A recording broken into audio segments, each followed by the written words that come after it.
They're gonna walk in together.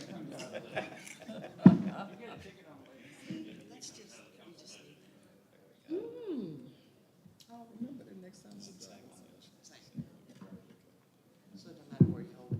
Talk to the mayor. She'll take care of this. Don't even try that.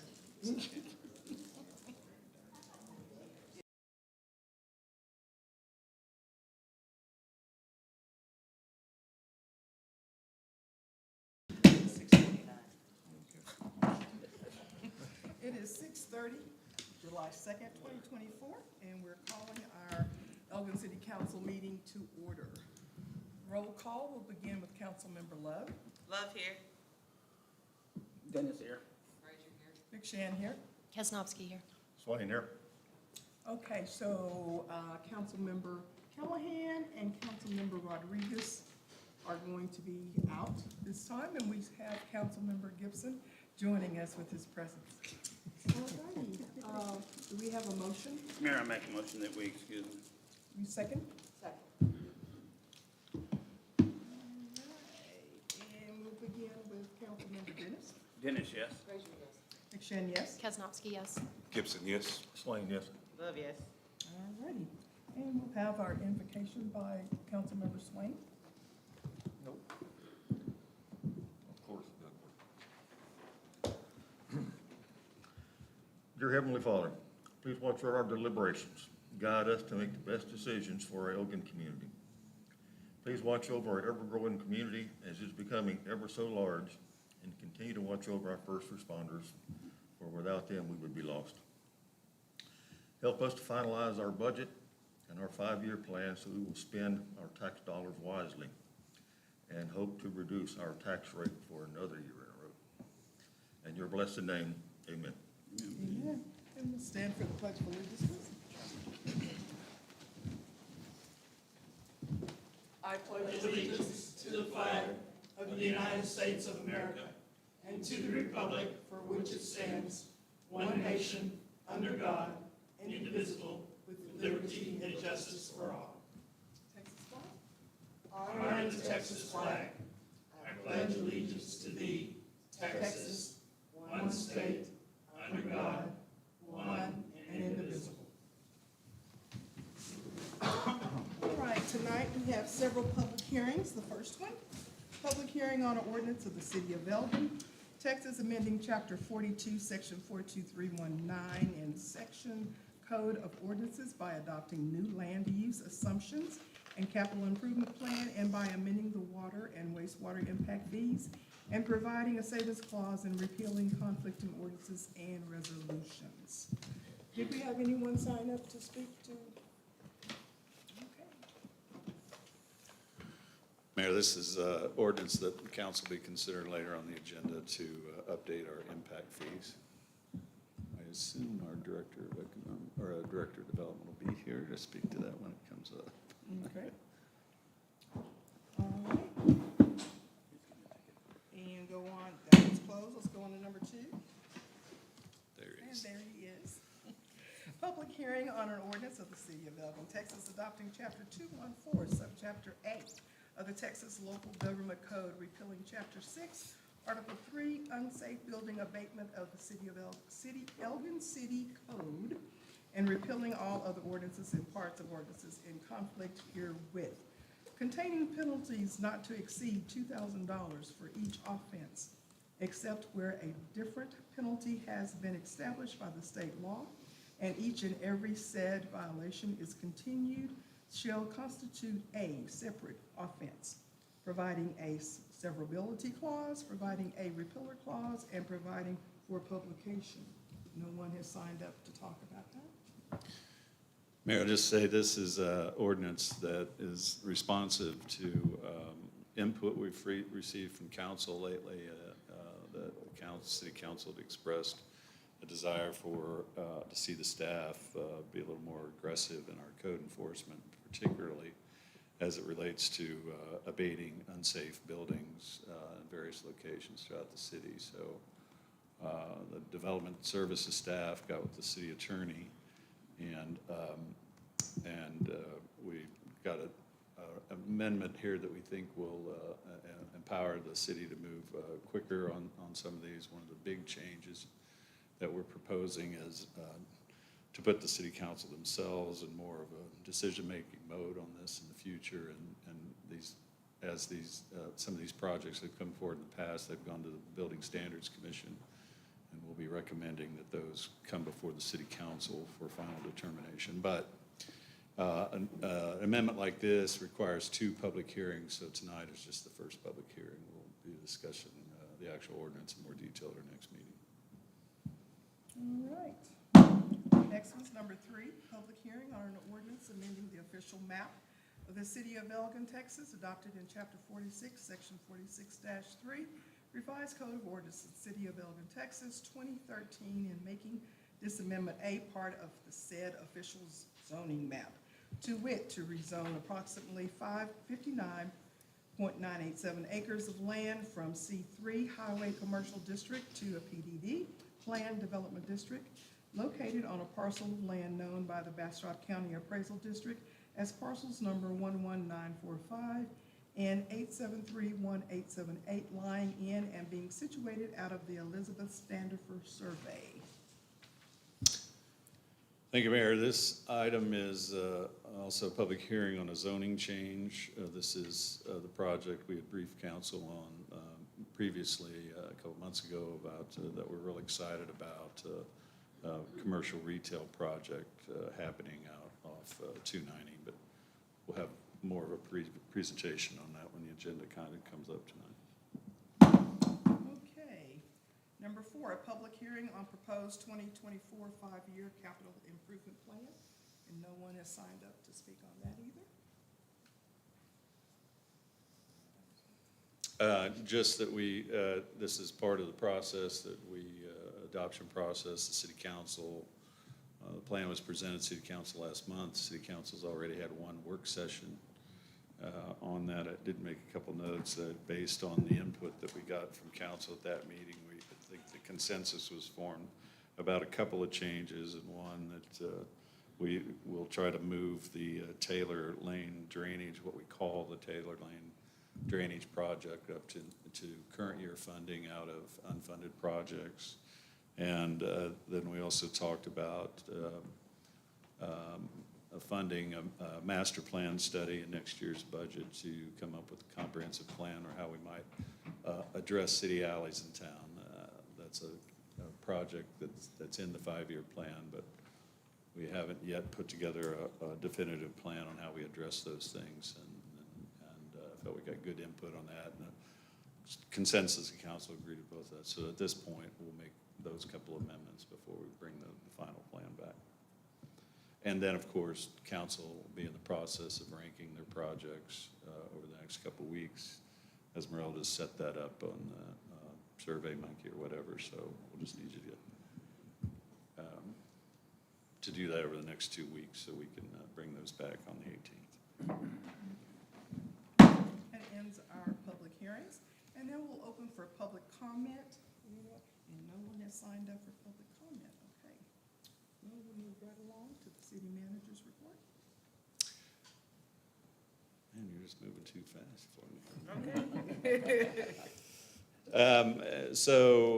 Recently I had some discussions with the mayor and with council members Love and Gibson about potential items that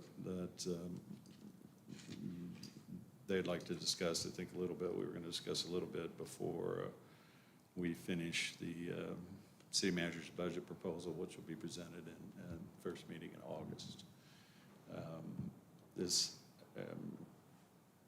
I guess I'll just start the conversation by saying that we, council manager form of government, which and our city charter contemplates a fairly specific process by which the budget is developed and a budget proposal is made by the city manager. The city manager, as representative of the staff, has an obligation to put a plan on the table for the council to consider that's a completely balanced budget, but it comes purely from the perspective of the staff for what's proposed in the budget. That's why it's called a proposed budget. And then after we present that budget, typically we expect the council to make changes in that budget. And that's what we've had happen virtually every year, some minor changes. Fortunately, most of the years we're not way off on those changes. But, so we still need to have that process where the staff and the city manager come forward with their recommendation about what the budget should be. At the same time, it's always healthy to have conversations about, if council members know now about things they'd like to see, things that they'll be bringing forward after the budget presented, and just gives the staff some advance notice so we can do some analysis on things simultaneously to put the budget together, whether or not those items actually end up in the proposed budget or not. So I thought the mayor had a little input on an idea about something. I'm putting you on the spot. Yes, you did, so I'm gonna turn it over to you, Alicia. Okay. Well, I've spoken to a few other people, but I would like to propose two things. I would like to propose a council monthly pay increase, and I would like to propose an extended term, so instead of 2 years, either talking about making it 3 years or 4 years, but with term limits. So for me, as far as pay increase, I feel with the growth comes more responsibility. It obviously alleviates some out-of-pocket expenses that we use. So for me and other wards who hold ward meetings or any type of community meetings, we have to supply those refreshments or anything out of pocket. Yes, we do get reimbursed, but we get taxed. So that's one of the things. It also helps alleviate some out-of-pocket expenses when it comes to trainings, conferences, anything dealing with TML. Again, we do get reimbursed once we submit our receipts, but again, it gets taxed. So, and then at that time, some of us work full-time jobs, and this as well is a full-time job with the growing community. As far as like the citizen input from the last few ward meetings that we've had, I never brought it up, but it was brought up from other citizens as well. They also brought up the pay range that they felt from the last meeting, and so I said I would bring it to council. They have suggested that $500 per month for council, $750 per month for mayor. Again, that ties into everything that I had mentioned, including with increased growth comes increased responsibilities. It also provides access for us to perform our jobs more efficiently when we have those funds that we need, as far as I said, when needing to do those trainings with TML or anything else. As far as the terms, right now we do 2 years. So am I speaking too fast? Okay. I got you. For me, I feel that 2 years is kind of like, it's not a joke, but it's kind of like a slap in the face, because you get in and you're good for that 1 year and you're learning, you're doing the work that you were elected to do, and then the next year comes, it's your time to run. So if you have an opponent, now you're focusing your time on campaigning and doing all the other stuff instead of focusing on what the community actually needs. So that's why it's either 3 or 4 years, but to also have term limits. That gives new blood to come in with more ideas, but it also keeps us having a long-term vision if we don't have to run every other year, and then maybe somebody else is coming in every other year. It's a new seat, a new person, and then something that we may be implementing gets changed if 4 other seats are all up at the same time. Then we have start over from scratch. And so that means the community actually loses. So that's my thoughts on those. Mr. Gibson? I guess you Those are the two that I've talked to, so I know. I guess Arthur don't want to talk. Okay. Well, I won't say about the salary increase, since I'm part of that. I feel like people should know how much we're worth, what we do. I do a lot just because I'm going from place to place, talking to folks, and so that does spend gas, that does spend time and effort. Just because I'm retired, though, doesn't mean that I got all the money in the world. So anything would help. As far as the term limit, she is correct about that. With us only having 2 years, we spend 1 year getting in, trying to learn. The next year, we're campaigning. And so 3 years for me would be a definite. I don't think you should go lower than that. 4, I don't know. but 3 for sure, because it gives you an opportunity to get in and learn, and then to be able to start to execute some of the things that we want to do and be able to do it. And it provides accountability. And yes, it does, and you're stuck with, like Chuck, when you get here and you've got to do what you're supposed to do. And regardless of what people think or like. And the other thing about the term limits, I'm not sure about that. I think there may be some law thing in there about if you do one thing, you gotta do the other, and that I have not researched, so we will need to research what that is unless you know it off the top of your Well, head. if I could jump in there, I think it's, first, I want to say, I think both are really valid points and things I agree with. I think in Elgin today, it literally, it costs people to be on the city council. Your time, just the lost time alone, even as Ms. Love said, you get reimbursed for expenses, but still, it doesn't balance out. And just that basic principle alone, it shouldn't cost you money. Now, you don't want the salary to be so high that people, that's the only reason they're running, is to make the salary. But we're not anywhere near I was gonna say running. 500, but on the side. We're not anywhere near that, and I do think that part's important. As far as the structure of terms for the council, I agree too that it's the way we can turn over council, it literally can turn the entire council over in 12 months, the way the election's set up. And I've worked in towns where elections were every other year, and that doesn't sound like much, but it was a dramatic difference, just having 1 year off where, as Elisha said, you're almost running, somebody's running all the time almost in the system. Unfortunately, what I'd say about those two things is changing the terms would require a charter amendment, I'm almost sure, which means the people would have to vote on that. So the council won't have that discretion. Oftentimes, that's the same for council pay, that there are some restrictions sometimes. Now, this part I can't remember. Sometimes the rule has been you can't vote for yourself for a pay raise. You can vote to increase the council pay, but you have to go through another election before you get the higher amount. But I don't know if that's local government code, or it doesn't say that in our charter. Some city charters have that. So I don't think we're restricted by charter pay, but it may be the local government code that requires that. But the point is, it still doesn't mean we shouldn't start it and get that rolling. But I do think, well, I agree with everything that's been said about the term limits, and although I personally don't agree with term limits, I think if we want to elect you mayor every year for the next 40 years, we should be able to do that. But anyway, that's beside the point. But changing the terms, I'm almost certain would require a charter amendment. Now, I would also say this, I think in the foreseeable future,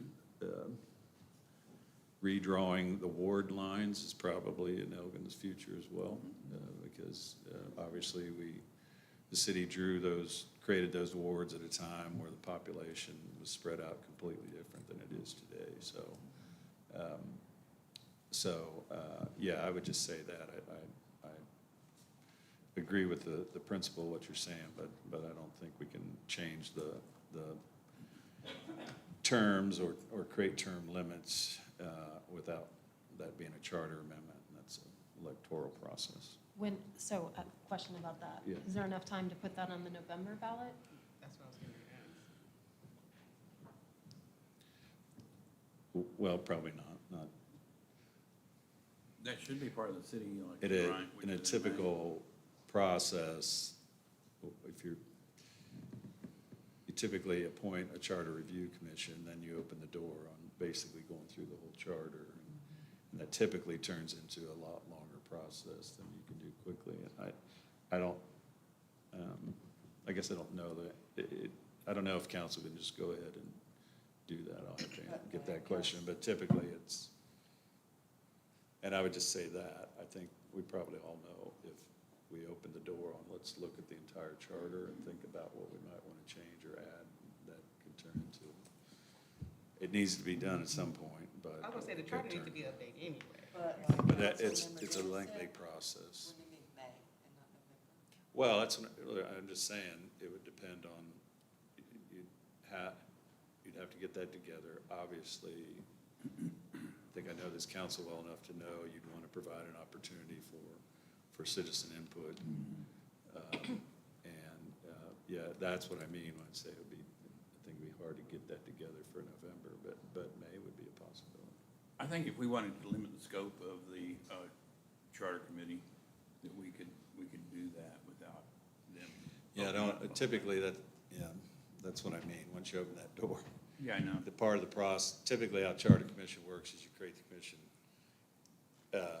They make any recommendations they want, but once they're empowered to do it, it's kind of like the weed ordinance we went through. Once the commission says, we want these items put before the public, the council's almost compelled to do that. Now, the council can add their own to that list, but I think once you open that door for a charter review, you can't really restrict where that citizens committee goes as far as what they want to recommend, once you empower them. Now, I will say this, since we did, I'm often used to having literally how the charter commission works be part of the charter. Right. And that's not the case here, so I don't know that part either exactly yeah, usually you already have the menu of here's exactly how they get appointed and what they do, and our charter didn't have that in it from the beginning, so exactly how that would work out. I'm just saying Maybe that's part of it that needs to get added. it's, but well, I would think it would, but it's an example of, I just tell you from my experience, once we start talking about this and thinking about this, trust me, the ideas will be flying about what we want to look at and what we don't. And, I've said before, I think when I was in Kyle, their charter was about 30 pages long. Ours is 4 or 5. Now, I say, in my experience, I believe the reason why is because they're always fighting about everything. And so you have to have a new law to settle the fight. And to me, this shows that Elgin just hasn't had those kind of battles in the past to need to go to the charter and say, we're going to change the law to make it this way. That, to me, I think that shows that over the years, Elgin's always been able to figure it out without having to go through a process to mandate it by law. But at the same time, I think we all agree, you're right, it needs to be updated, period. I'm sorry. How's the charter commission created?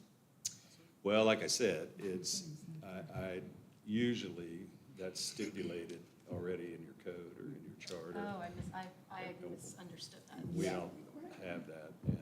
And so So it doesn't I really assume you stipulate fall how many back, there's people- some provision, I assume, in the local government code to give you some basic guidelines. But that part, I have to get with the city attorney about. Mine? I'm gonna go ahead and spit mine out that I asked you about. Yeah?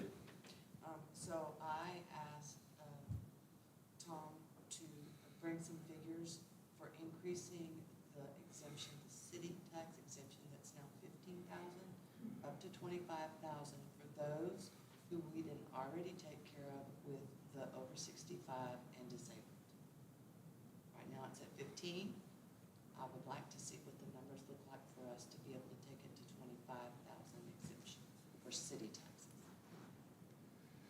For old people, right? We already did that. You're already Well, good. we're supposed to get something more than everybody else.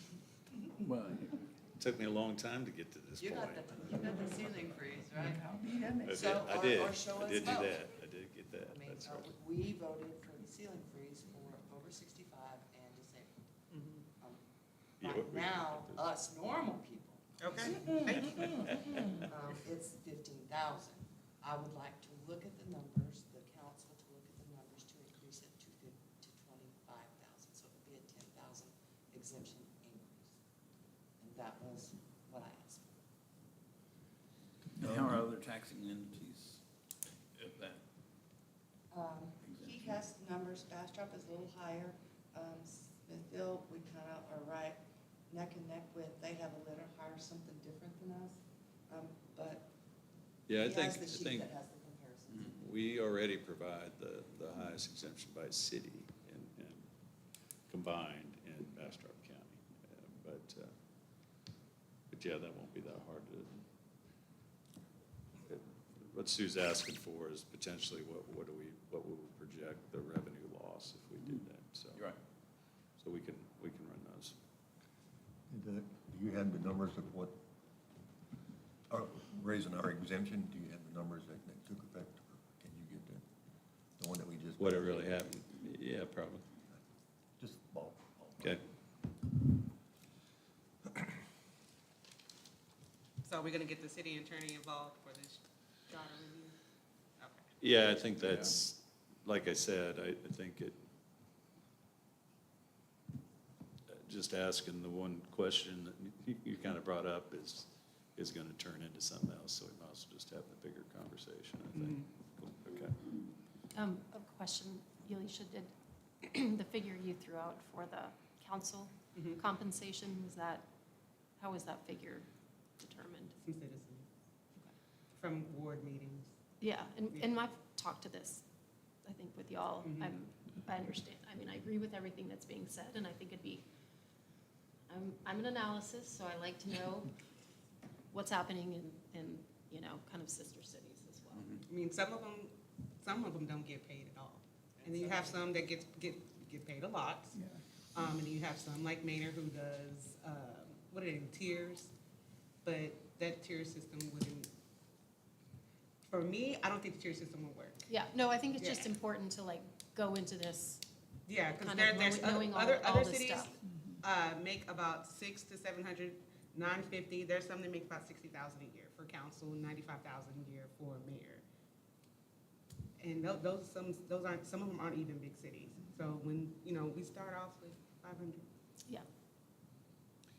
Yeah, I'd say about that, in my experience, I don't know why, but it's the one area where it's hard. Make comparables, they'll just be all over the place. And maybe that's okay. It's Yeah. just But- to but yeah, remind we can ourselves show. what, Well, and. You know, in Kyle, the council members get full medical insurance now. Yeah, I was gonna say that next. I was like, they got real insurance. and I'll just say, I mean, I agree. I mean, I would say the majority of us up here are all working or have worked, and, I don't know how you could be mayor and Yep. quite frankly, have a job, Right. right? I told her that the other day. She would be fired from her regular job. And, and I think as Elgin grows, there are going to be more, more demands.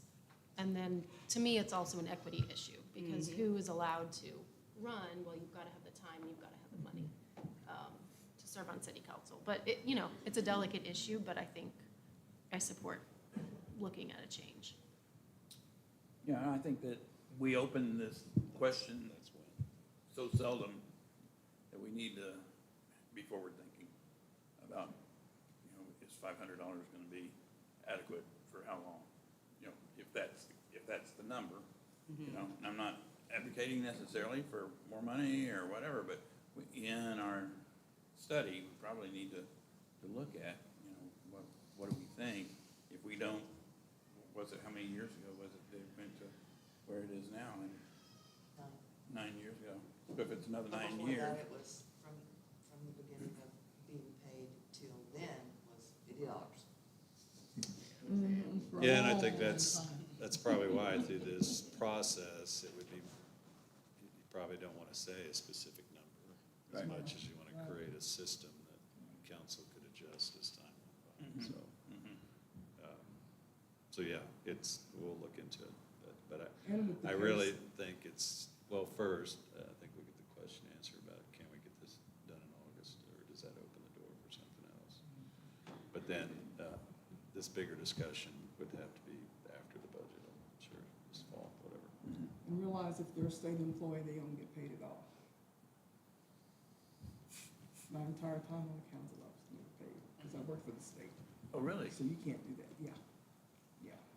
So I really gave my time up. But that was quite all right. I knew going in that was. So. Okay. So I'll just say otherwise on the budget, we anticipate our trends to continue. Our revenues are still solid. We're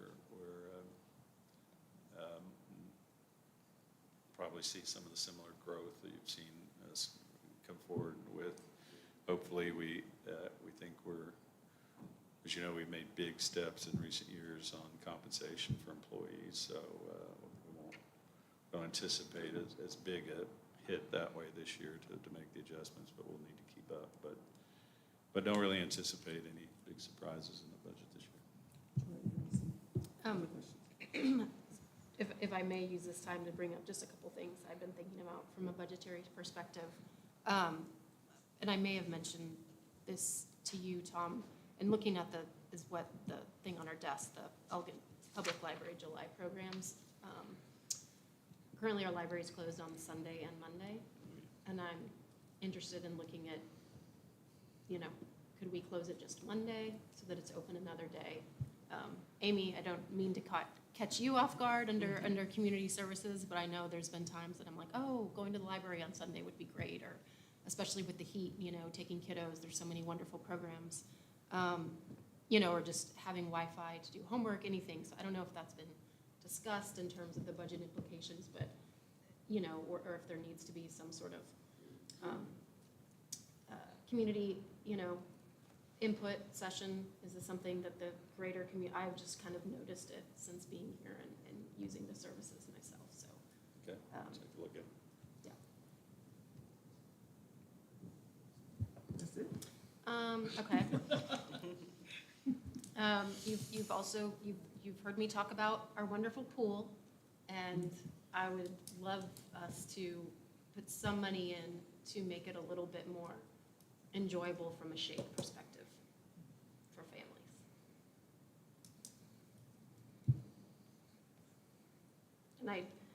And with the capital improvement, I think there's a build the multi-purpose, or there's a project for like the entire swimming pool, but I think something I'd be interested, are there incremental smaller things just to make it more enjoyable?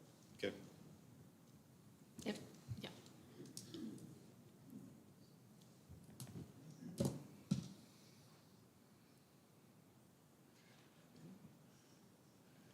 Let's save the last one. Okay. All right, anybody else on this before we move off of it?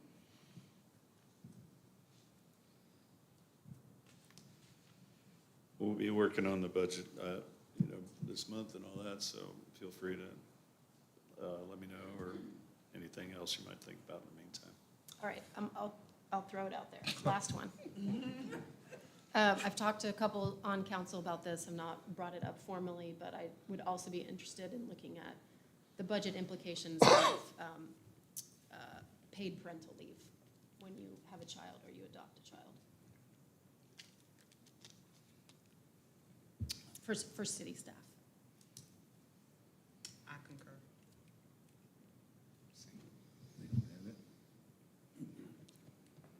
You want that to apply to council too? Are you trying to Trying to tell us something? give us a hint there? Yeah, it's only between you and Arthur.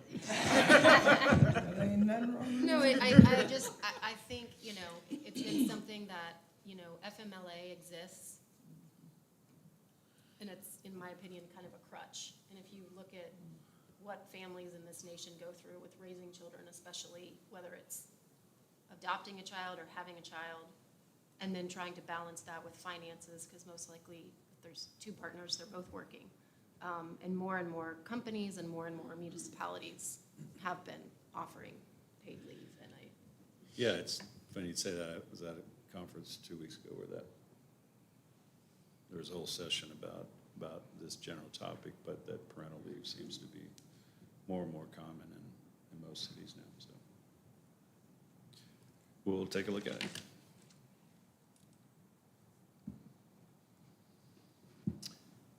All right, Mayor, I don't really have anything else in my report unless anybody had anything else for me that's not on it. Okay, so we will move on to our consent agenda, and so we have our regular minutes from June 18th and from June 25th. We have a resolution of the City of Elgin authorizing the city manager to execute change order for Veterans Memorial Park expansion. And then we have a resolution for the City of Elgin authorizing the city manager to execute an agreement with Imperium Exteriors for repairs to the Knox Senior House, which is our city hall. And five, a resolution for the City of Elgin authorizing the city manager to execute change orders with TRC engineers for various capital projects as part of the 2021 certificates of obligation. And then we have a resolution for the City of Elgin appointing Esmeralda Rangel and Assistant City Secretary of the City of Elgin in accordance with the city charter, making findings in fact of. Anyone need to pull anything? I don't want to pull any of my own stuff, but just the last item, just to be clear, I don't know if, I know the mayor and I talked about it, but I don't know if we did, but Esmeralda, I hope have met, and she's been working with us for a while, and so we are, she's agreed to help us out and kind of bridge the gap here before we hire a new city secretary. She got a lot of on-the-job training from Jennifer, but she'll be the first to tell you she didn't go to city secretary college or anything. So we need to, we're all going to work together as a team, and she's brave enough to take this on for a little while. But our thinking is that and we've already gotten a response to the ad just running a week or something. So we think, unlike some other positions, we'll get a stronger response, and that we can get this position filled by the end of the summer, which is when Esmeralda's going to go back to college. And so hopefully it can work that quick. We'll assess it in a little bit. But a part of this process in the interim is we need everybody to help support Esmeralda as she takes on something she wasn't planning on doing 6 months ago. But this won't necessitate the need or the expense of hiring and appointing some kind of interim. However, because there's official documents, minutes, attesting of the mayor or my signature, that's why we need this resolution. The city manager appoints, but the charter says that the council needs to approve it. So that's why we're going through the formality of giving her that title, at least just on this temporary basis. Okay, if nobody wants to pull, a motion, please? Make a motion to approve it. Can we do that again? Okay, we'll move it and second it, okay. We'll begin with Mayor Pro Tem Brazier. Frazier, yes. McShane, yes? Kesnowski, yes. Gibson, yes. Swain, yes. Love, yes. Dennis, yes. Okay, motion carries.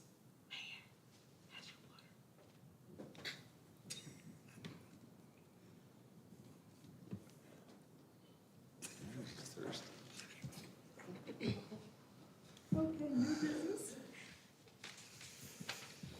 Look like I needed that, no.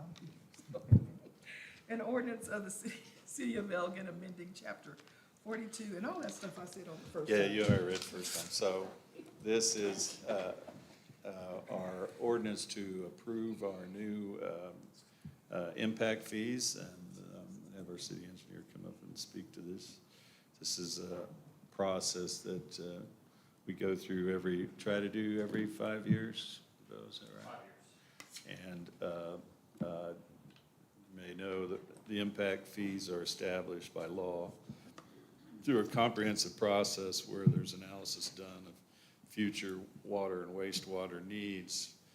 Those costs are calculated, and they're used to then calculate what the appropriate impact fees should be for water and wastewater. And so TRC has actually done a detailed study for us, and so I'll let Bo brief you on that.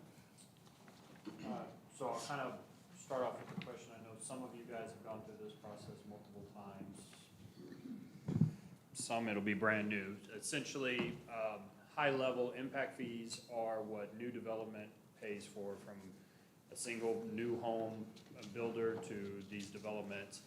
It's them paying into the system their pro rata share to make them equivalent with the Elgin residents that have been paying on their rates and their own fees to the public infrastructure.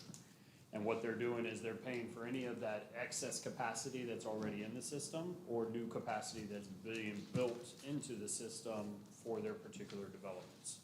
So, local government code basically allows a calculation in every 5 years.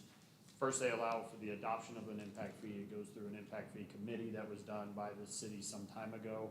And then as long as you keep updating it within every 5 years, it goes back through the P and Z and then ultimately to council for your guys' approval on increasing the rate, the maximum rate that you can essentially charge. What this really does is it makes sure that when we talk about new development and extending lines or additional capacity being added for projects in the future that come on, is this is what brings them equal to the tax base that is here in Elgin today. So everybody is equal in paying their pro rata share. It's basically them buying into the system.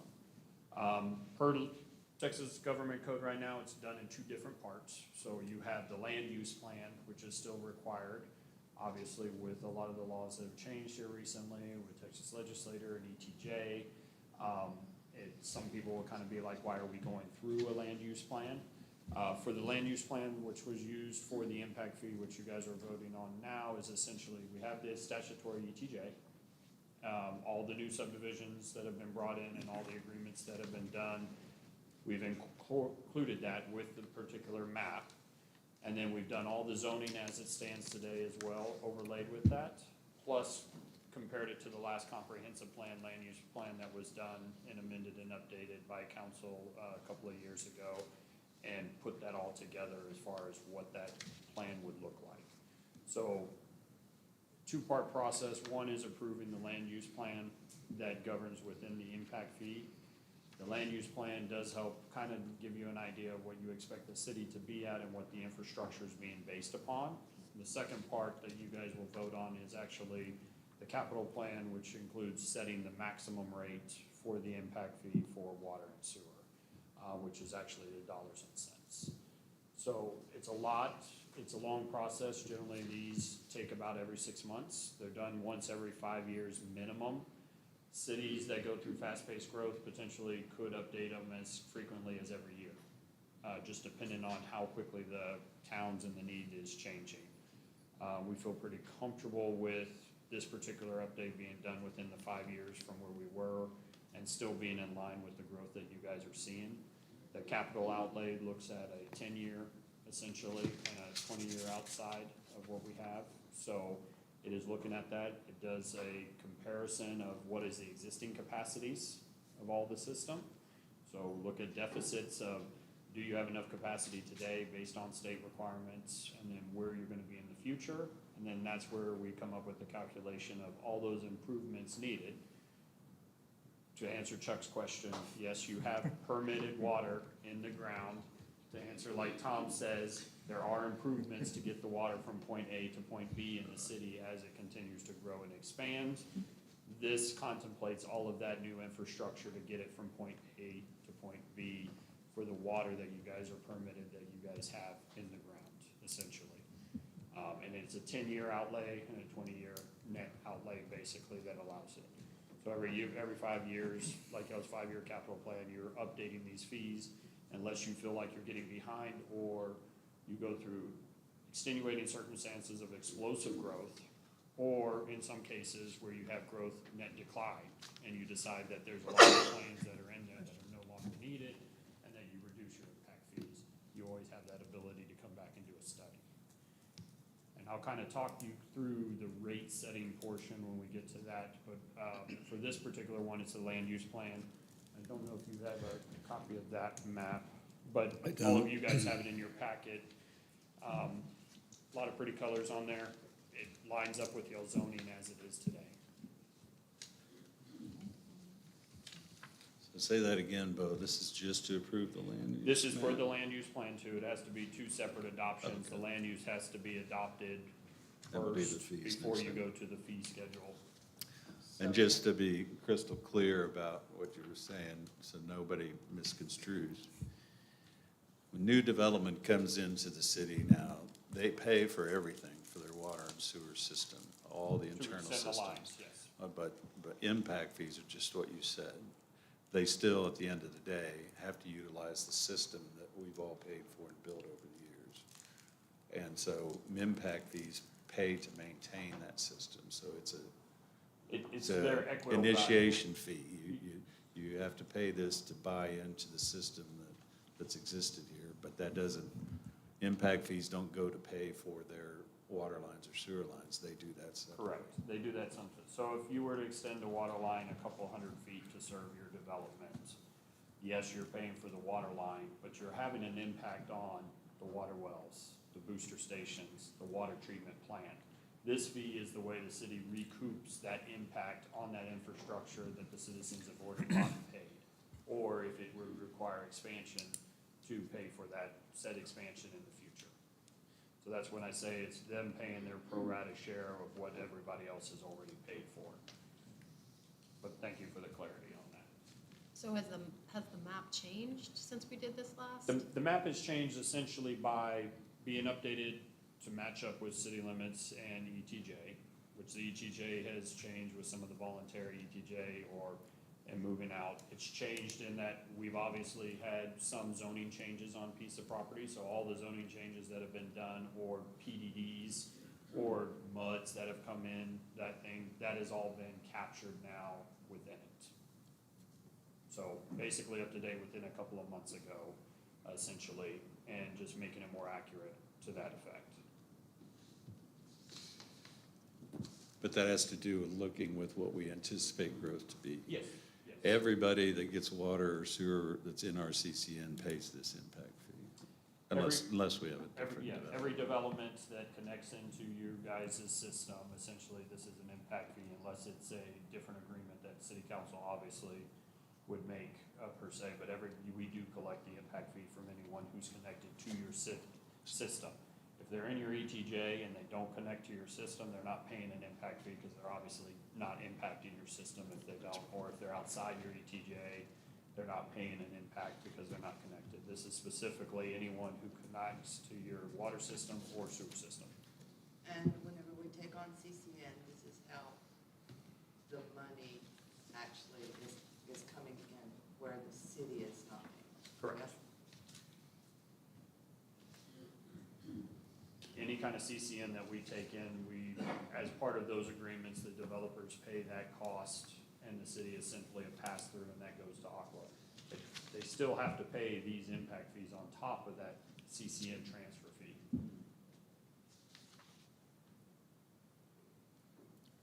So they're willing to pay a lot of money to get in the city of Elgin's water CCN, aren't they, Bill? And then we're doing the land use plan now, and Yes. then you'll come back at a future meeting with the capital plan? The capital plan is one of the next ones that we talk about. Okay. So I guess to that question, the fee is there, I'm looking at the spreadsheets. Yep, Or are you gonna go over that after? the fee will be the 5-year capital plan and Got it. going through the costing. Okay. This action item is simply just on the land use plan of what basis of what that future use is and what sets those future fees. Bo, I'd say, to that question, it's fair to say the history, Elgin's history have always adopted the maximum number, correct? Yeah, jumping ahead, yes, that would be correct. Whatever that number is. Yeah. And we anticipate the staff's recommendation being the maximum number this year's, Yes. this time as well. Okay. Just a little heads up on that.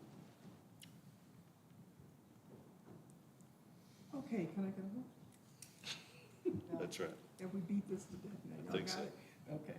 Are y'all good with your questions? I'll make a motion to approve as read. Okay.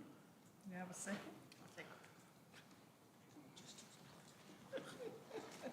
Okay, we'll begin with Mayor Pro Tem Brazier. Frazier, yes? McShane, yes. Kesnowski, yes. Gibson, yes. Swing, yes. Love, yes. Dennis, yes. Okay, that one carries. Okay, that one's approved, and the next one, okay, this one's, I'm jumping in the middle. Local government This is, repealing article code, yeah. This is The other item, the mayor did a good job of reading them all earlier, so this is, Bo, did you have anything in particular to add on this one?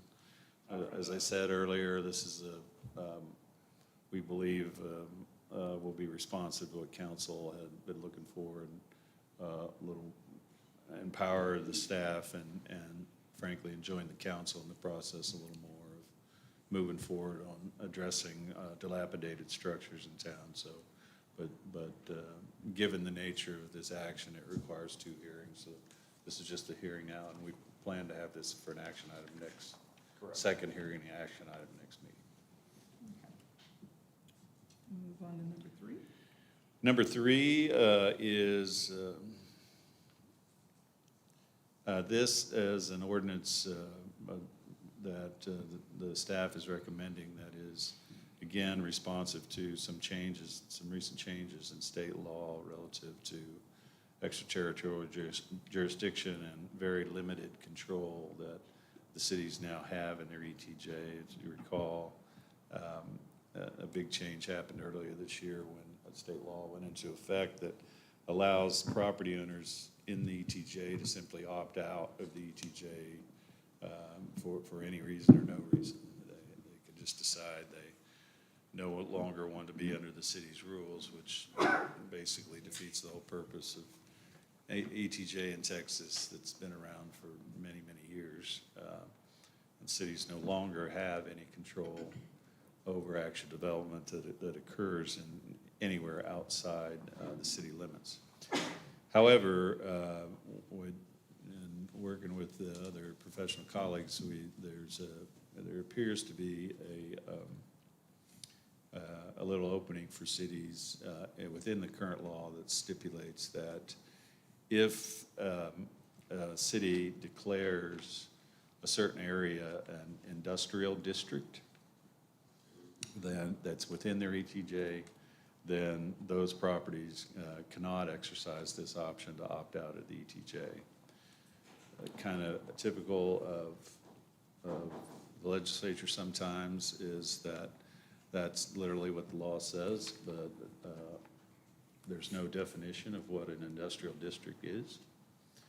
So we're recommending that we take this opportunity to declare these 4 zones that we've listed here in yellow as industrial districts. As you can probably see, those are areas that we believe have potential for future commercial development, and would want to work with these property owners to see the right kind of development occur in those places. So this has no tax or any other kind of impact on these property owners, but it enables the city to keep these properties that we've done a lot of planning around over the years, anticipating that commercial growth would happen in these areas, but they're not in the city limits now, or in the ETJ, and we'd be eligible for this opt-out if we didn't take this action. So we actually borrowed this ordinance from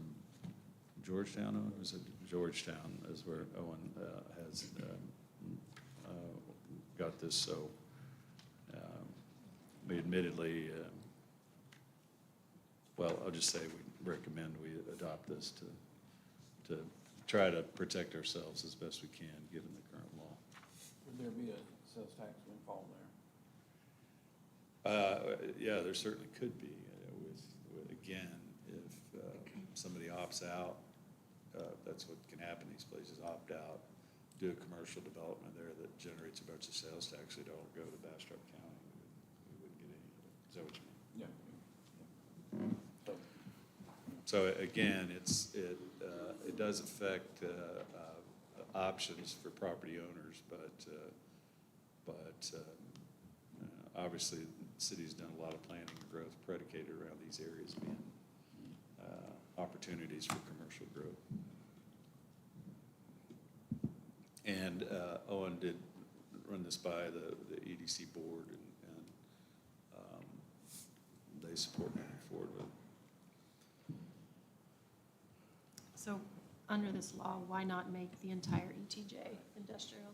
Well, that was the question I asked the attorney we talked about, and that's part of, nobody knows the answer to that right now, apparently, that you could.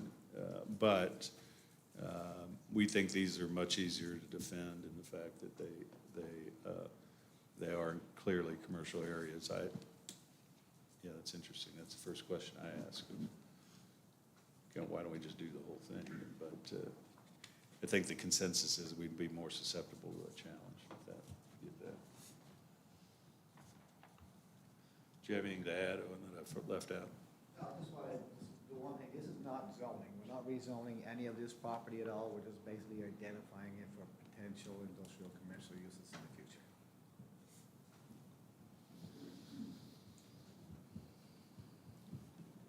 I'll make a motion. Okay, we have a second? It's been moved in second. We'll begin with Councilmember Kaznowski. Kasnovsky, yes. Gibson, yes. Swain, yes. Love, yes. Dennis, yes. McShane, yes. You said it right that time.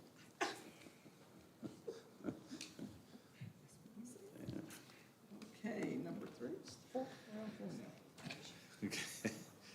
Number 4 is kind of save the best for last for tonight's meeting. This is the ordinance to authorize to approve zoning change for the road track commercial development that we had briefed council on before and had the public hearing earlier tonight. It's a really fairly simple, straightforward PDD agreement between, that's supported by a development agreement between the developer and city staff.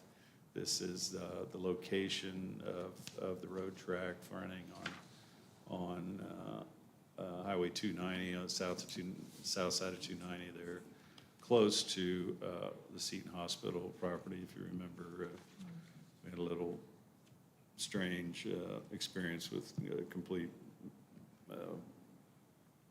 false story being told about this development happening on Seton's property, and that's not the case. The road track it would be immediately adjacent to those tracks. So this is the conceptual plan for the development. Again, we reviewed this before. It obviously has multiple pad sites, potentially for restaurants and standalone stores, as well as a motel side, and then other typical traditional retail and commercial development. As far as the development agreement that's attached to the PDD goes, as I said, this is basically a 60-acre tract that's planned with the commercial and retail uses we've been wanting to see. I would this is kind of a standard statement we include in most of these PDDs, but explain, sometimes we get these questions. Planned Development District zoning is actually a zoning that assures that the city will get actually a better project than it might otherwise get than just a developer moving forward with the underlying zoning. This project complies with that, but when we do get together the PDD, we get a more specific commitment from the developer, so everybody, including the neighbors, knows what's going to be built. But in order to do that, we've got to be partners with them and work together to the betterment of the project. As far as water and wastewater goes, this is, we just mentioned earlier, the property is actually currently within the Aqua Water Supply Corporation CCN. This is another case where the developer has agreed to pay the cost for acquiring the CCN from Aqua and transferring that to the city. It's about $270,000, I think, is what we said. And Aqua's already acknowledged they'll do that. Yeah. So we'll have the formality to go through that later, but that's what will happen. But again, this project, like any, because of its location, it'll actually include the extension of a 12-inch main from the business park. Will help that water system in that area, and will provide a loop to not only serve the property, but to serve the development in general. Same with wastewater, although the wastewater is in our CCN and will be the retail service provider out there. But again, the improvements this development will make in the wastewater system will actually improve our overall system in that part of town. Along those same lines, the developer will be building two main roadways that I think will be as important to general circulation for the city in this area of town as it will for the development itself. The first being a road, this road where I've got designated here with the arrows, that will actually connect to Lee Dildy, loop around and connect to Innovation Way to the south, where will only be kind of one more stretch on the city's property from where we've built most recently to this development. So we'll have a complete circulation of the business park with a second access point out onto 290. And then also the boulevard in the middle, as you can see, will provide another main access to not only the development, I think, but to Lee Dildy Boulevard, the extension of Lee Dildy Boulevard in this area. All these roads will be built, they'll be 4-lane separated roadways, very similar to what Lee Dildy Boulevard looks like in this area, only they'll have sidewalks, or Lee Dildy does, they'll have sidewalks on both sides. So again, these are just all examples of quality improvements that the developer will make to serve the interests of their projects, but given its location and connectivity to the city systems, the residents in this area, travelers in this area actually gain a lot of benefit from these improvements, whether or not they shop at any of the stores or not. So on the city side, we're making very few concessions here that probably only mean anything to the engineers about Pretty much. turning radius and things like that on a couple of things, but in the end, we're really excited about the project. The developers are represented here in the back, can answer any questions you had, but it's very straightforward. We're ready to get them started. I think they told me tonight that action on the ground hopefully can start first quarter next year.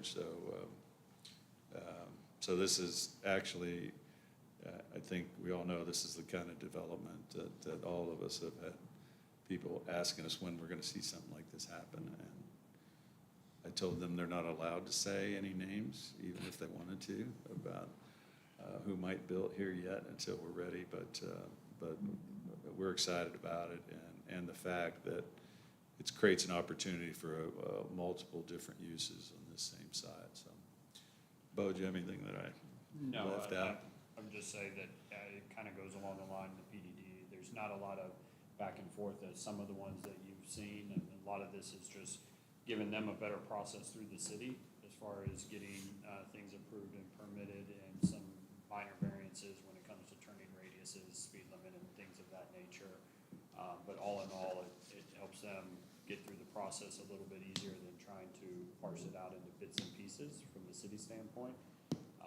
And it also helps city staff on that standpoint. So from a PDD, you'll see it's pretty much a lot of the same that you've seen, but it's actually smaller than a lot of the packets you've seen. And that's one of the reasons is there's not a lot of back and forth or variances or give and takes on the project as a whole. So we have a win-win. Yes. Although my college Okay. professor would say there's no such thing.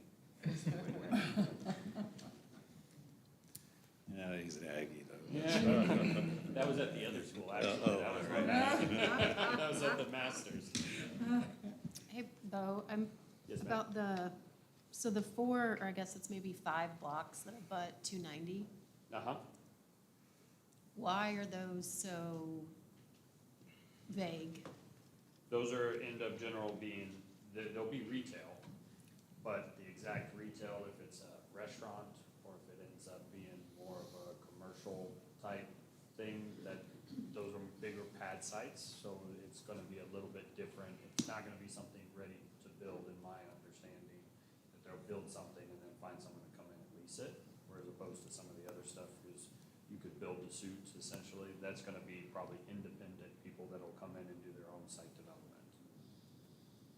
Again, I And those will- say names, but someone would quote me that I said a name to give you an example, so I'm trying to be as vague as possible and not quote a name of what you would see there. Which But- makes sense, because the larger lots are out on 290.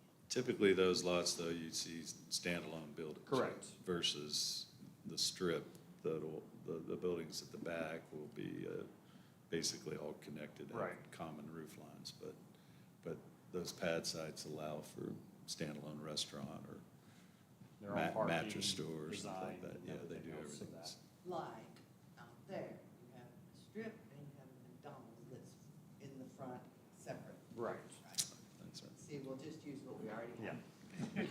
have. So, as far as scale, is there development in this area that would be about the same size? So you're talking about commercial that's planned as this one is? No, there's not.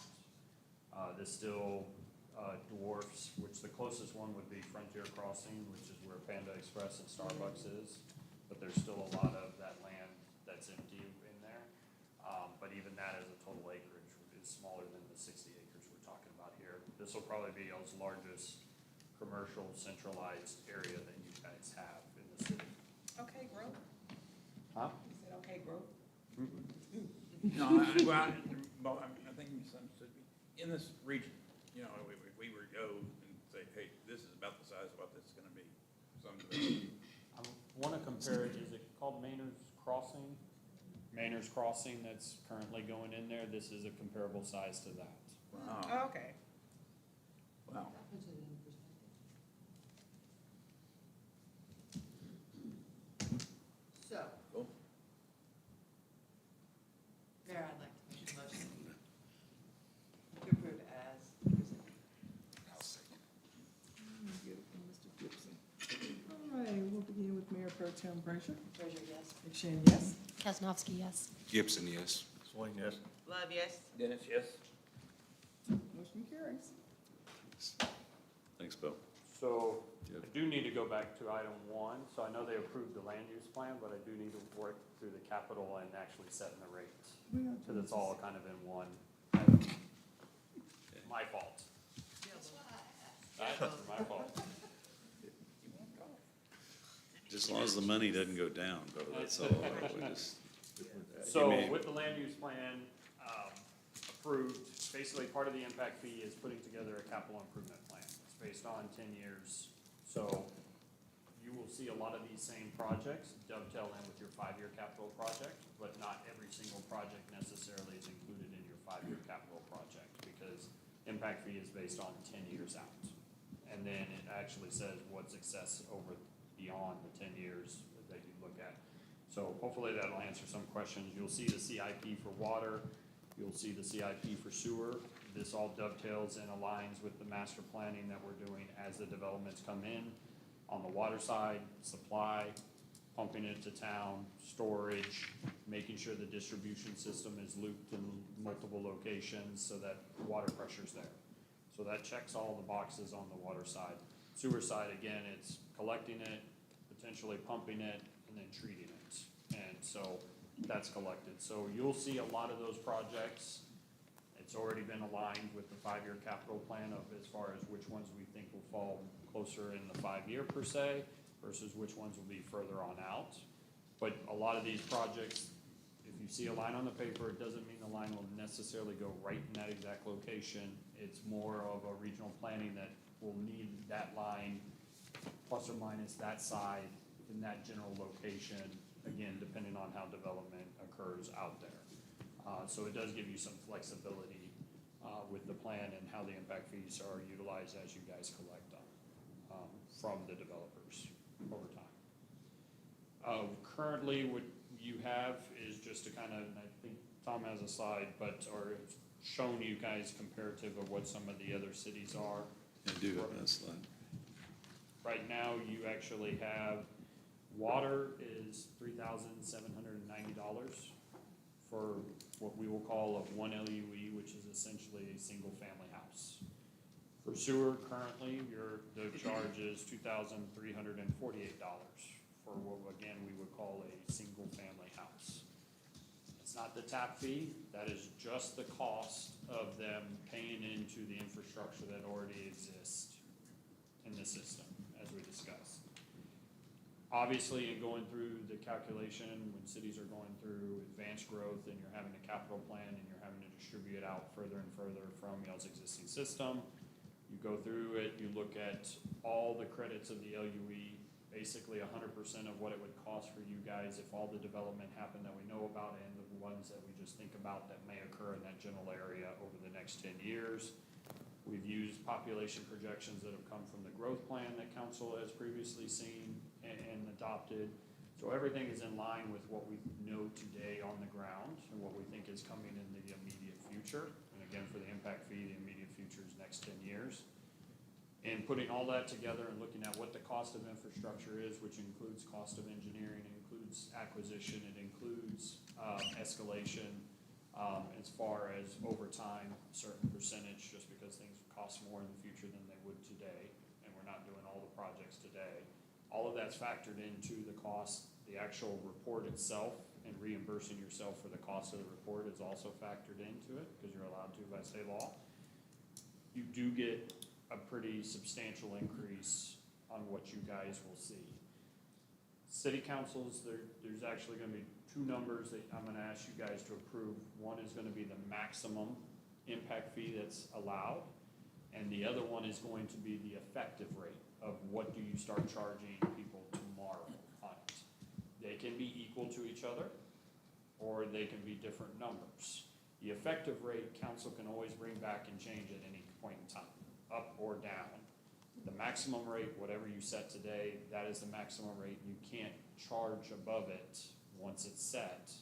So if you do set a maximum rate that's lower than the allowable in this report, you have to go through the entire report process all over again in order to change that maximum. It can't be changed by council resolution until you go through the entire process again. So generally, I always recommend council set the maximum rate as the study has found. And then we have conversation of the pros and cons as far as what the effective rate should be as a separate discussion tonight to set that as well. But that one, you do have more flexibility that you can move as you see fit and as development comes along. So the maximum fee that I would propose to be set, and Tom has comparatives up there that we here in the central area, would be setting the water for the $5,103.41 for water, and then setting sewer at $5,850.86, and setting those as the maximum impact fees that have come out of this study. You said how much for water? $5,103.41. And are these the maximums of these cities, or are these the These are what they effective? actually These are the charge. adopted rates. These are from their websites or calling the city and talking to their planning department. This is what they charge today. And They what- may actually have a maximum that's even higher than this, potentially. Yeah, but we don't know where any of them are at in this process. Correct.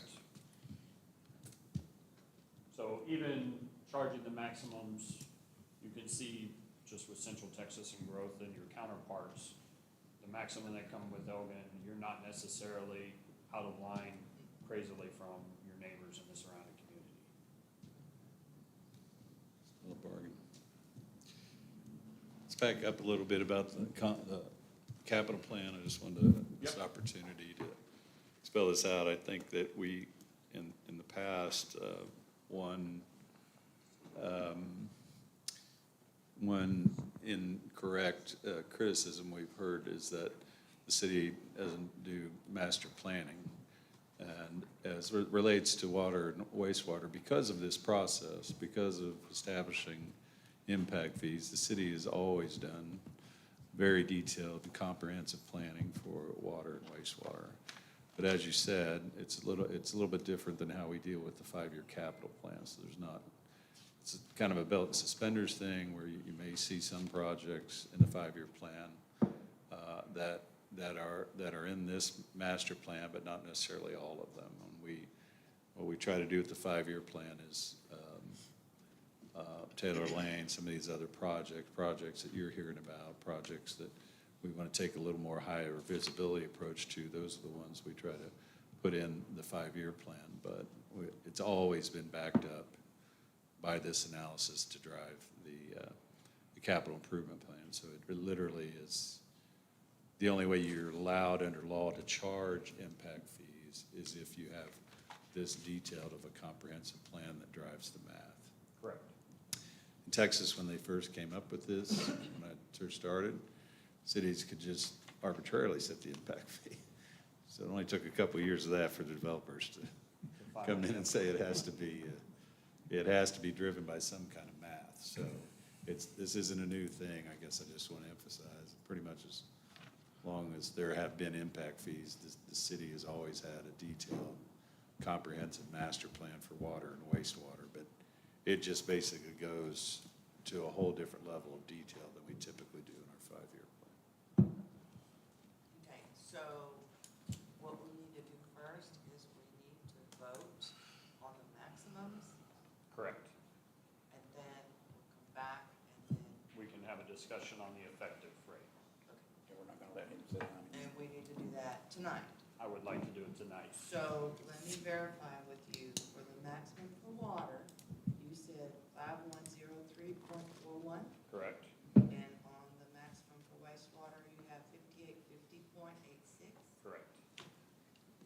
Madam Mayor, I'd like to make a motion that we approve the maximum sets for both water and wastewater on impact fees. Does that work? Do I have a second? I'll second. Okay, we'll begin with Mayor Pro Tem Brazier. Frazier, yes. McShane, yes? Kesnowski, yes. Gibson, yes? Swain, yes? Love, yes. Dennis, yes? Okay, motion carries. So, background on the effective rate, just to recap. You can see on that table number 10, it shows you the cost per LUE for all these improvements. And then it shows you the maximum that you can charge. And it's basically 50%, essentially. So, when discussing how to set the effective rate, just understand that in a perfect world, if everything went into the ground, plus or minus within the 10 years, you know, essentially you'd be paying twice that amount per LUE to actually get it done. So if it's through COs or rate increases, whatever the case is, reserves, existing impact fees, so on and so forth, that's the difference. 50% is the max the state will allow you to distribute to a developer. You can always set a different of an effective rate lower than that maximum, and generally we round down, but you could set it to existing rates and say we're not gonna raise impact fees at all, and just set it at that rate and then come back and set it later at a different effective rate if you so chose. But during that time that it's set at that rate between the maximum, we know what those capital improvements need to be and they need to go in the ground. That means that that delta difference is gonna be made up somewhere else, which is generally going to be rates, COs, or other funding solutions, grants, other ways that is going to have to make up that difference in the interim. So in addition, once you set an effective rate, you set an effective rate tonight, and someone comes in with a plat tomorrow, they are grandfathered in, they are attached to those rates because they've committed to the development with their plats at that point in time. And so ultimately, we have to track that. So if we move a lot of effective rates, every development comes in and they all have different rates attached to them over time. But understand that in setting an effective rate, if you kind of want to dip your toe in and say, we're gonna go a little bit higher, but I don't wanna go the whole amount. One is the dollars and cents you'll eventually have to make up because the infrastructure will have to go in the ground. The other is just understanding the entitlements that go for the developer side is you might have a rush to the door that basically says, hey, they didn't meet the maximum or they didn't set it close. We're gonna go ahead and set our impact fees for ourselves at this point in time and be grandfathered into that. So planning department has these massive Excel spreadsheets that have all these plats and all these, when the impact fees were, and they track all of that to keep up with it. So not, those are things that I want you to consider when setting the effective rate. Those are probably the two biggest things to consider. Currently, you already have some development deals, if you remember, where we held the impact fees to current values for a certain amount of time from the approval. So some of those developers who came in early and worked with the city at that point in time, they have a fixed amount of time where their impact fees will not change if they come in with a plat after tomorrow. But the offset for that is we want them to develop. We don't want them to just get an entitlement and put it on a shelf. That's why we put a time limit on them for them, is because we want those developments to move forward fast, and it behooves them, because ultimately it's dollars out of their pocket, because whenever that 5-year period or 5.5-year period expires, they would go to whatever is passed tonight as the effective rate.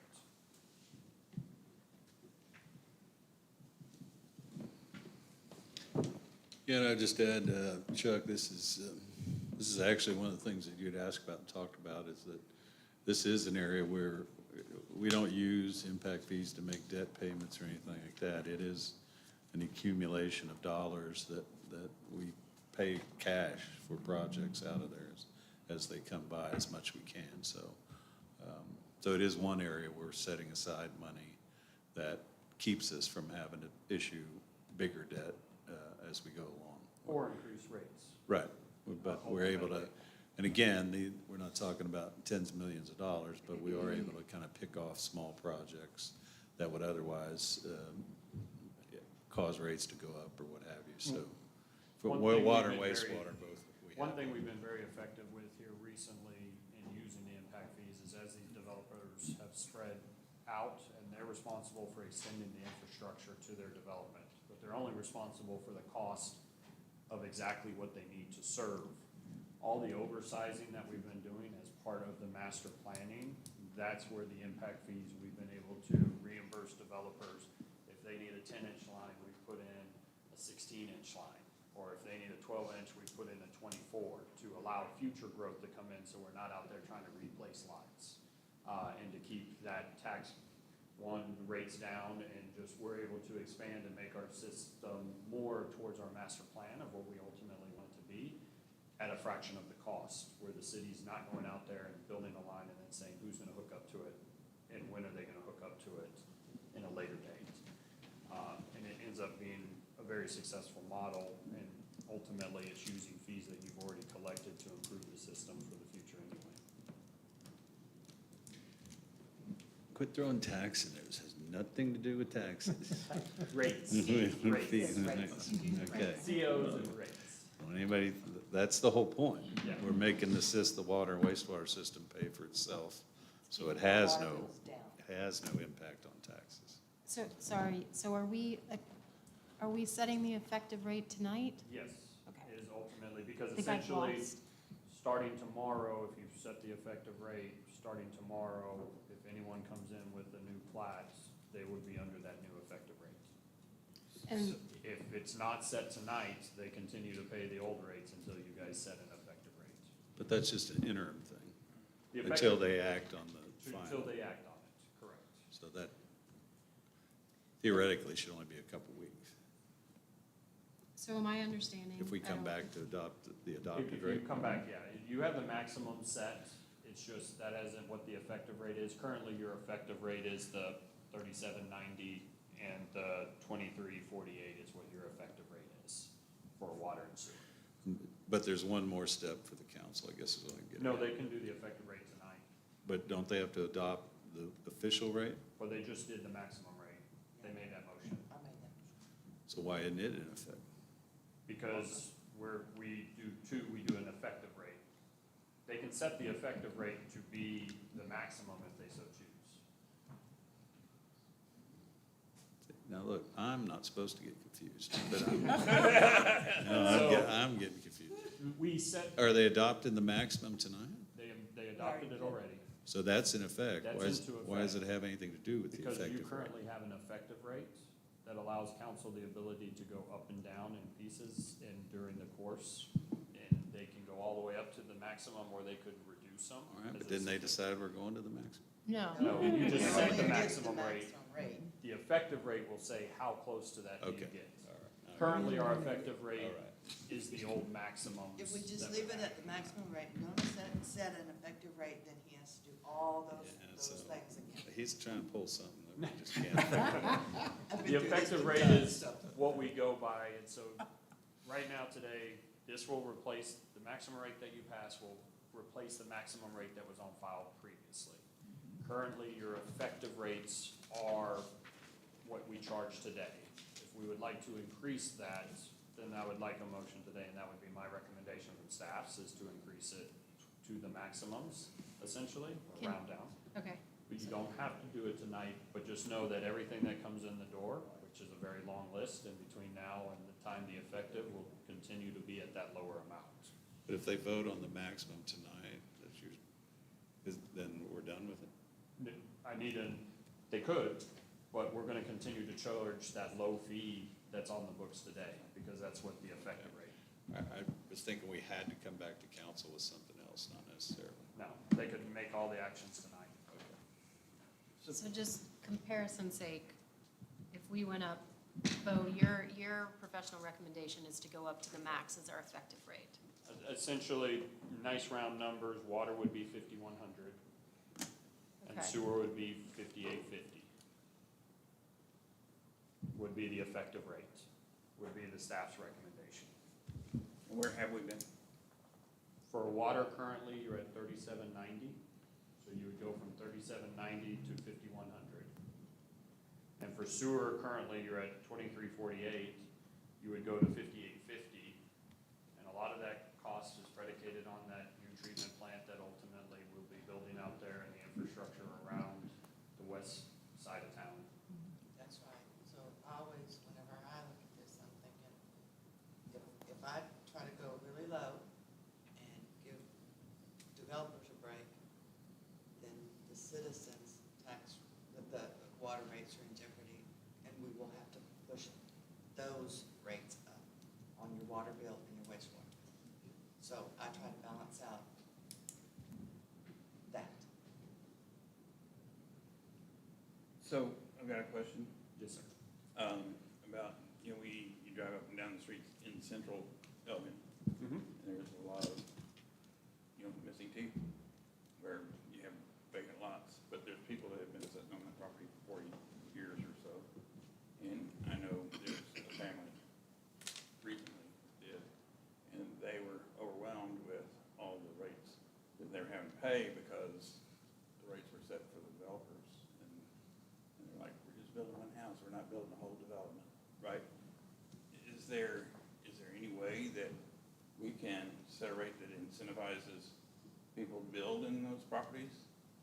So specifically infill lots, you Right. know, Mhm. and that's what I said, is the rates get set based on the impact to the system. So when you think of it in that terms, you're saying, hey, a single builder, he's picking up that tab as part of his home that he's building versus a Lennar who's taking that cost and adding it to the cost of their house. Right. Still being added to the cost of the house either way. Right. The way that the calculation goes through to make it fair to the developers and to the existing citizens is it basically says, one single-family home has this much impact on y'all's existing system. So it doesn't matter who's building the home, that's the dollar amount that's having an impact on your system. So it doesn't allow you to set rates for different entities. Obviously, council, it's always a council decision to waive rates, it's never a city staff.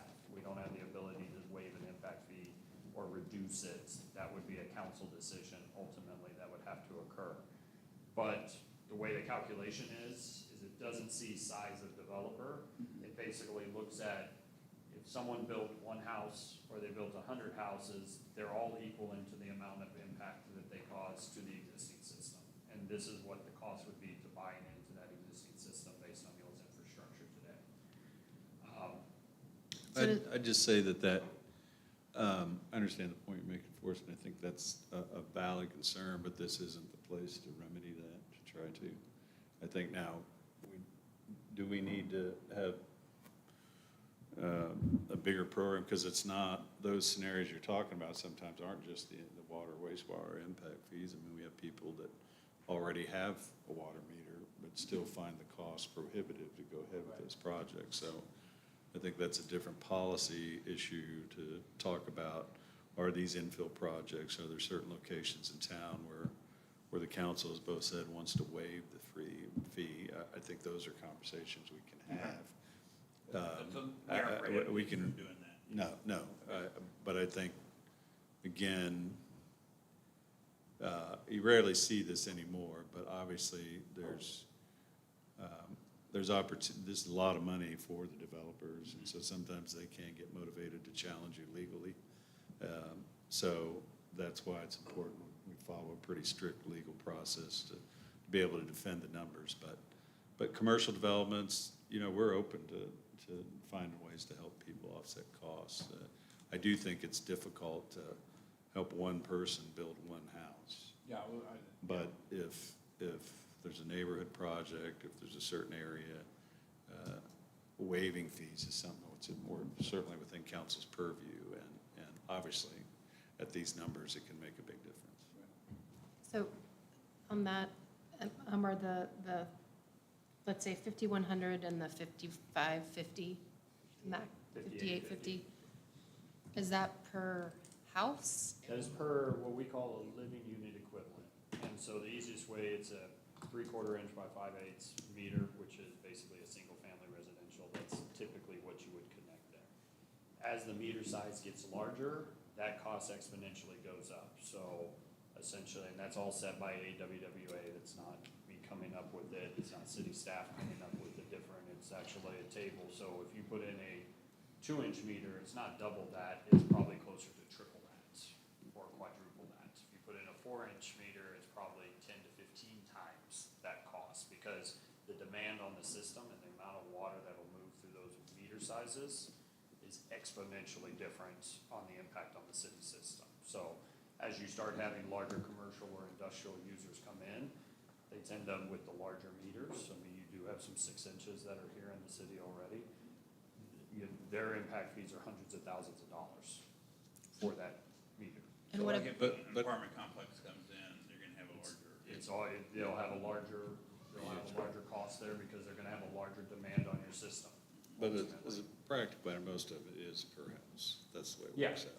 The LUE, this cost is the same as if you just thought I have one house. That's how most of the fees get paid, Yeah. by the house, I guess I'd say. And city learned the hard way of somebody figuring out a way to have 1 3/4 inch line serve 2 or 3 houses. So we don't allow that to happen either. So every house has to have a separate meter. But yeah, I think if you looked at 90% of the impact fees that got paid, they were by the house. That's what they were for.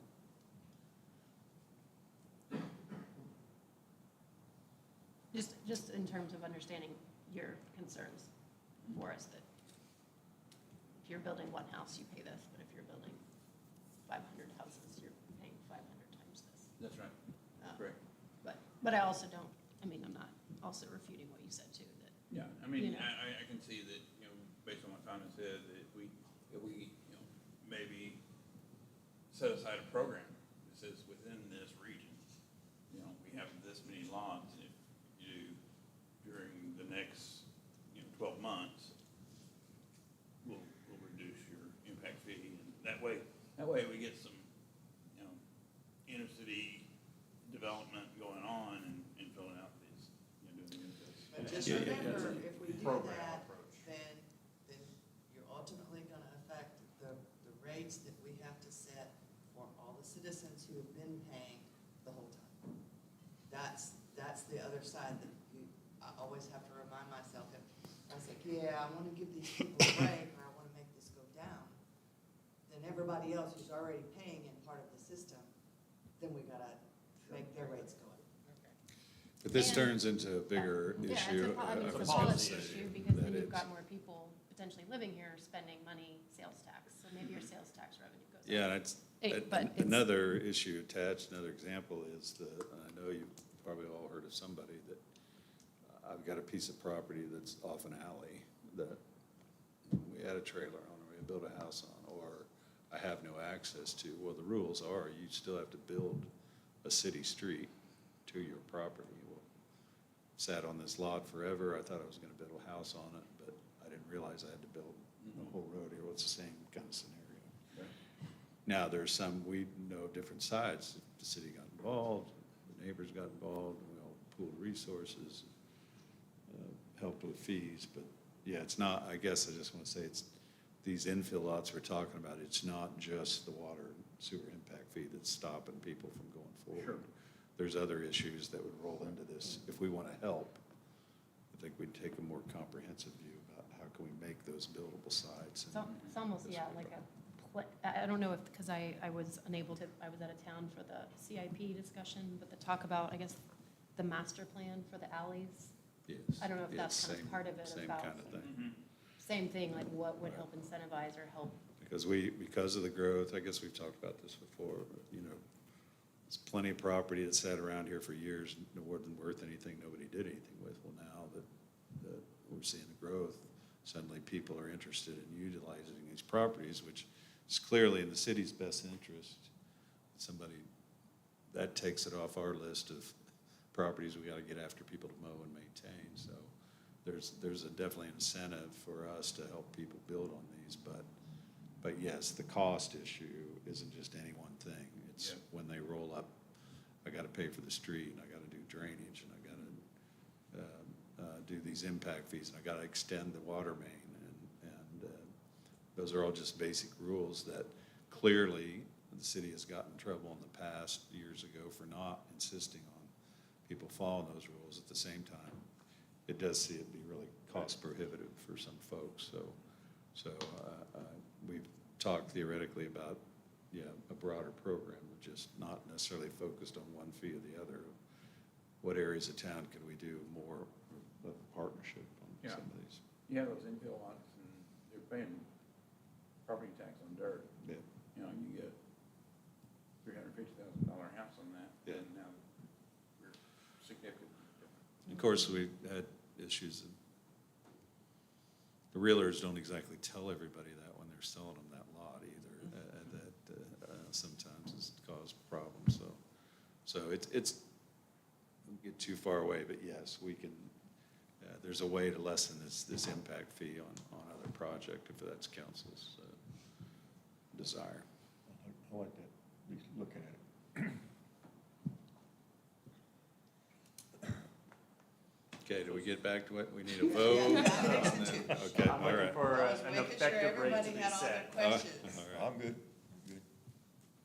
I'll make a motion that we accept the fees as our city engineer said, $5,100 for water and $58.50 for sewer, or wastewater. No second. Okay, it's been moved in second, and we'll begin with Councilmember Swain. Swain, yes? Love, yes. Dennis, yes? Frazier, yes. And Shan, yes? Kesnowski, yes. Gibson, yes. Okay, it's been approved. Thank y'all. You're welcome. Did you think anything else now? No, don't confuse us. Yeah. Go sit down. That's all right. We all got the headache. That's Okay. It's- Yeah, I think you're right. What you doing? Oh. Yeah, okay, I thought you were coming up to talk. You were gonna make a speech, Michael. I